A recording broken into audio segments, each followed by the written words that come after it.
आज की इस वीडियो क्लास के अंदर हम जानेंगे अशुद्धि संशोधन का दूसरा और तीसरा नियम क्या कहता है। दूसरा नियम और उसके अंतर्गत खास बात है, आप देखें बोर्ड पर नजर डालें, और इसमें है विशेषण और विशेष्य में समान विभक्ति वचन होते हैं। एक समान विभक्ति वचन होंगे, किसमें होंगे? विशेषण और विशेष्य के अंदर। विशेषण किसे कहते हैं?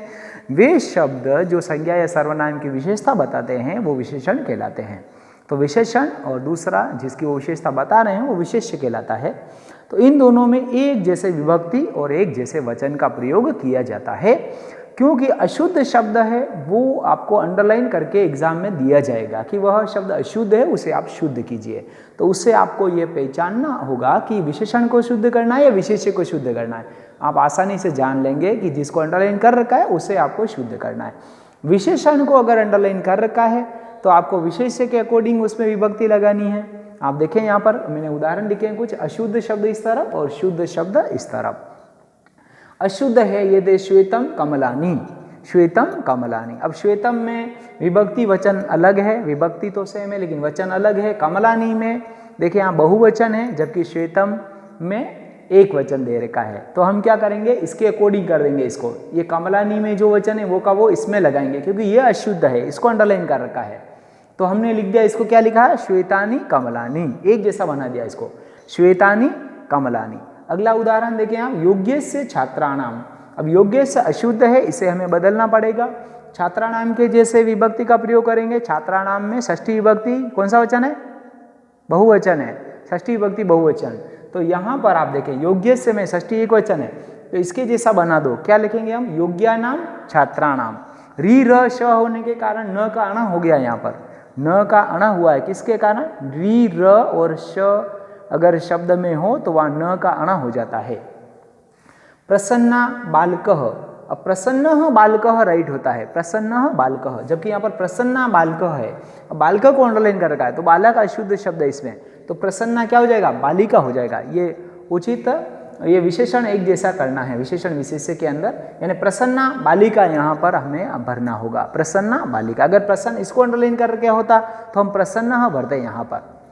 फिर महान पुरुष, इसमें आप ध्यान रखना थोड़ा सा, ये बहुत इंपॉर्टेंट शब्द है। महान जो होते हैं वो हलंत शब्द है। विद्वान, महान हलंत शब्द है, इसलिए हलंत राय वाला राइट होगा, ये राइट होगा। महान, महान पुरुष, इस तरह से हम लिखेंगे।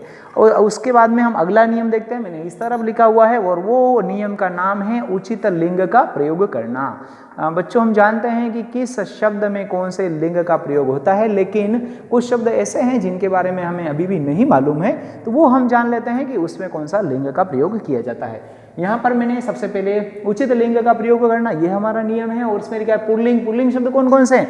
जो राम शब्द के अकॉर्डिंग चलने वाले सारे के सारे जो शब्द हैं वो सारे के सारे पुल्लिंग है ही, लेकिन उसके अलावा कुछ और शब्द भी हैं। कौन कौन से हैं देखें आप इधर। तो वृक्ष, वृक्ष पुल्लिंग होता है। आत्मा पुल्लिंग होता है। अग्नि, राम, कवि, मुनि, इसके अकॉर्डिंग चलने वाले सारे के सारे शब्द। काकः, काकः जैसे मयूर, कोई भी पक्षी का नाम। कपोतः, गजः, कोई भी पशु का नाम। अश्वः जैसे। मेघः, बादल जो है वो भी पुल्लिंग शब्द है। सागर है वो भी पुल्लिंग शब्द है। खगः भी पुल्लिंग शब्द होता है, खग मतलब पक्षी। तरु, तरु पुल्लिंग शब्द है। वृक्ष भी पुल्लिंग है। पशु है वो पशु भी पुल्लिंग शब्द है।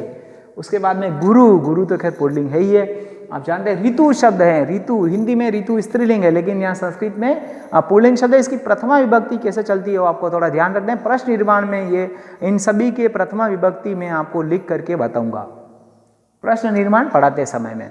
फिर साधु शब्द होता है पुल्लिंग। भवत का मतलब होता है आप, भवान, वो भी पुल्लिंग शब्द है। स्त्रीलिंग शब्द है वो है लता, कक्षा, नौका, नदी, बात्री, ये मुख्य है। इसके अलावा तो आपको मालूम है, इसलिए यहाँ पर मैंने सबके सब नहीं लिखे हैं। तो नदी और मातृ मतलब होता है माता, माता शब्द के रूप है। माता और पिता का शब्द रूप एक जैसे चलते हैं, केवल द्वितीय विभक्ति में फर्क होता है। और ये जो होते हैं वो स्त्रीलिंग शब्द हैं। पितृ शब्द पुल्लिंग है। नपुंसक लिंग शब्द है मित्र, ये आपको खास याद रखना है। मित्रम, मित्रे, मित्राणी, एक वचन, द्विवचन, बहुवचन। एक दोस्त, मित्रे दो दोस्त, और मित्राणी यानी बहुत सारे मित्र। नेत्र शब्द, नेत्र मतलब आंख, ये भी जो होता है वो नपुंसक लिंग होता है। गृह भी नपुंसक लिंग होता है। गृहम, गृहे, गृहाणी। नेत्रम, नेत्रे, नेत्राणी, जलम जले जलानी, जल शब्द का प्रयोग वैसे बहुत कम होगा इसका, जलानी तो कहीं आएगा नहीं, लेकिन जलम जो होता है वो नपुंसक लिंग होता है। सागर पुल्लिंग शब्द के जैसे चलता है, क्योंकि ये जो है ना मेघः सागरः ये राम शब्द के अकॉर्डिंग चलते हैं, अकारांत पुल्लिंग के हिसाब से चलते हैं।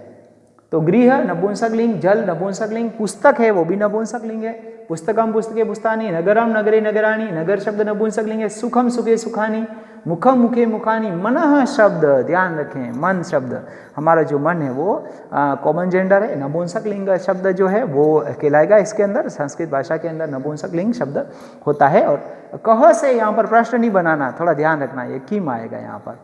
तो मनः जो होता है वो नपुंसक लिंग होता है। इसी तरह से तपह शब्द है, तप, तप का मतलब तपस्या करना, तो तपह में भी यहाँ पे लिख देता हूँ, ये भी नपुंसक लिंग शब्द होता है। तपह मतलब होता है तपस्या करना।